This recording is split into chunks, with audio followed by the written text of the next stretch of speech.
रात का समय था। आसमान में पूरा चाँद और फिज़ा में तेज़ हवाएं उस रात को अपने आप में हसीन बना रही थीं।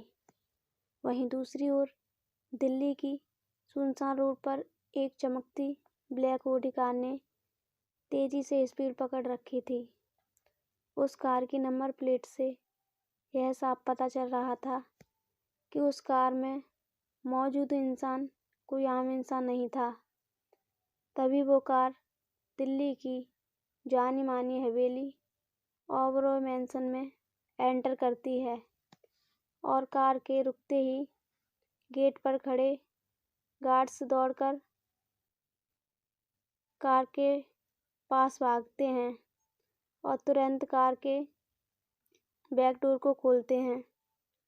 बैक डोर के खुलते ही उससे बाहर आता है एक सुनहरी चमचमाती 6 इंच हील्स वाली किसी लड़की का हसीन पैर। वहाँ खड़े गार्ड्स दौड़कर गाड़ी की दूसरी तरफ से जाते हैं और जैसे ही गेट खोलने वाले होते हैं तभी वो लड़की कार से हवा में हाथ बाहर निकालकर उन्हें रुकने का इशारा करती है और अपना पर्स दूसरे गार्ड के हाथ में देकर कार की दूसरी साइड से ब्लैक सूट पहने एक हैंडसम से लड़के को अपने सहारे बाहर निकालने की कोशिश करने लगती है। वो लड़का इस वक्त इतने नशे में था कि उसके लिए उस लड़के के सहारे भी खड़े हो पाना मुश्किल हो रहा था।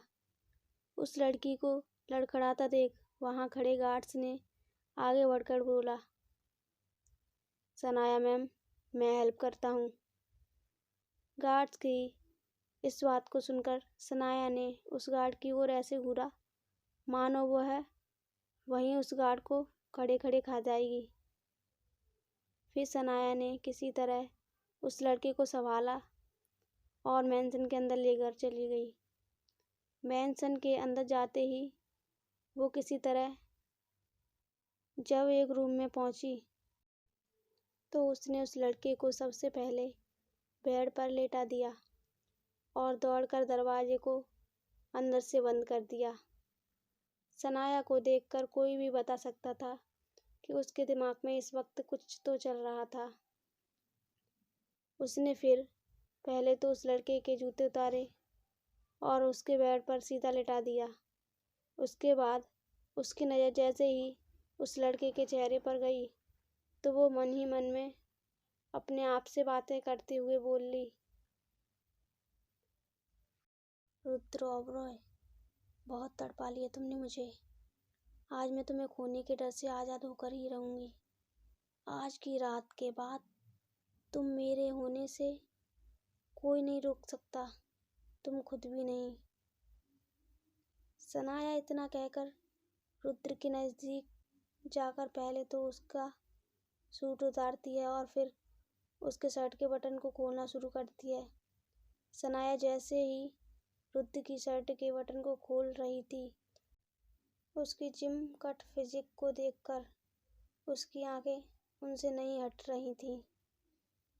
तभी सनाया रुद्र के होठों की ओर बढ़ती है और उसके नज़दीक जाने की कोशिश कर ही रही थी कि दरवाजे पर एक बच्चे के जोर जोर से बिना रुके एक सांस में नॉक करने की आवाज़ें आने लगी। वो बच्चा एक सांस में बोले जा रहा था,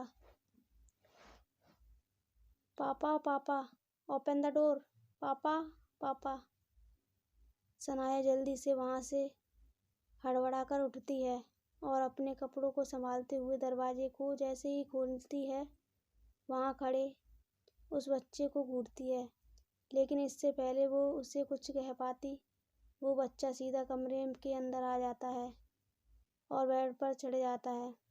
पहले तो रुद्र को उठाने की कोशिश करता है, लेकिन रुद्र के फिर भी ना उठने के बाद वो रुद्र को पकड़कर वहीं उसके पास सो जाता है और सनाया भी थककर वहाँ पड़े कांच पर बैठे बैठे सो जाती है। दिल्ली शहर में एक रात जहाँ ये सब हो रहा था, वहीं अगली सुबह मौसम काफ़ी सुहाना था। हर तरफ नएपन की एक अलग ही खुशबू फैली हुई थी और इसी नएपन की तलाश में दिया अपने इंटरव्यू के लिए खान मार्केट के एक मशहूर कैफ़े में पहुंच गई। खान मार्केट में हर दिन की तरह आज भी लंबी लंबी गाड़ियों का जमावड़ा लगा देख दिया सहम सी गई थी।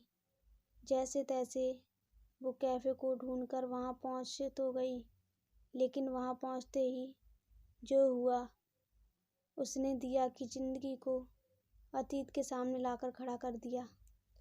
वहां के मैनेजर ने दिया को देखते ही बड़ी बेरुखी से कहा,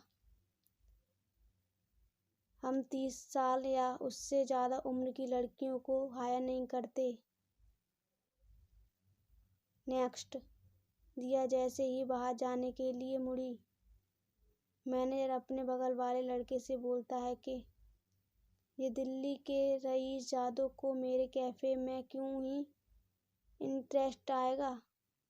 अगर मैं ऐसी बूढ़ी और बदसूरत लड़कियों को बेड रेस्ट रखूंगा तो। दिया को ये सब सुनकर बहुत गुस्सा आता है। उसका मन होता है कि वो पलट के उस मैनेजर को बोल दे कि शी इज़ जस्ट 25।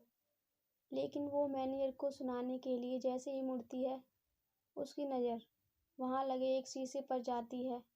खुद को उस आईने में देखते ही दिया अपने चेहरे को छूती है और यह एहसास करती है कि अतीत में जो कुछ भी उसके साथ हुआ, उससे कैसे उसके चेहरे की चमक और रंगत छीन गई है। रूखे बाल, चेहरे पे झुर्रियाँ और आंखों में उदासी, मानो उसकी उम्र में 10 साल और जोड़ दिए हो। वो खुद भी अपने आप को 25 की जगह 35 का मान रही थी। पर तभी दिया अपने अतीत को याद करके मुस्कुराती है और सोचती है कि जो कुछ भी जैसा वक्त उसने बीते इन सालों में काटा है, उसके बाद और हो भी क्या सकता था। दिया ये सब सोच के वहाँ से आगे बढ़ ही रही थी कि कैफ़े के दरवाजे पर एक लंबी चमचमाती कार आकर रुकती है। कैफ़े का मैनेजर अंदर से दौड़ा दौड़ा कार से निकलने वाले उस हैंडसम रुद्र ओबरॉय का वेलकम करने लगता है। तभी कार की दूसरी ओर से निकलती है एक बेइंतहा खूबसूरत लड़की। सनाया की खूबसूरती ऐसी थी कि मानो चांद खुद धरती पर उतर आया हो। जैसे ही सनाया रुद्र के बगल में आकर रुकती है, वो रुद्र के सीने पे हाथ फेरते हुए कहती है,